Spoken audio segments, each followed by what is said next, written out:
કચ્છ ઔદ્યોગિક અને પ્રવાસન સ્થળ તરીકે જાણીતું છે, પરંતુ ભુજથી રેલવેની અપૂરતી સુવિધાને કારણે લોકોને મુસાફરી કરવામાં હાલાકી પડી રહી છે।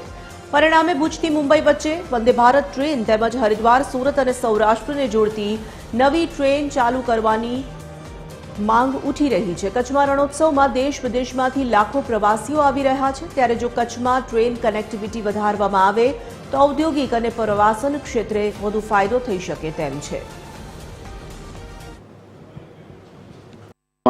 છે કે વંદે ભારત જે ચાલુ કરવામાં આવે ભુજ મુંબઈ વચ્ચે અને એક ટ્રેન એવી આપવામાં આવે ભુજથી મુંબઈ માટેની કે જે ખાલી કચ્છથી મુંબઈને કનેક્ટેડ હોય। વચ્ચેના જે કોટા આપવામાં આવેલ છે એમાં ઠીક છે, અમદાવાદ આપવામાં આવે એમાં વાંધો નથી, બાકી સુરત ને બીજા નવસારી જેટલા રિમોટ લોકેશનમાં જે કોટા આપેલ છે એ ન હોવા જોઈએ ને ડાયરેક્ટ મુંબઈ કચ્છથી મુંબઈની ટ્રેન હોવી જોઈએ એવી અમારી માંગણી છે।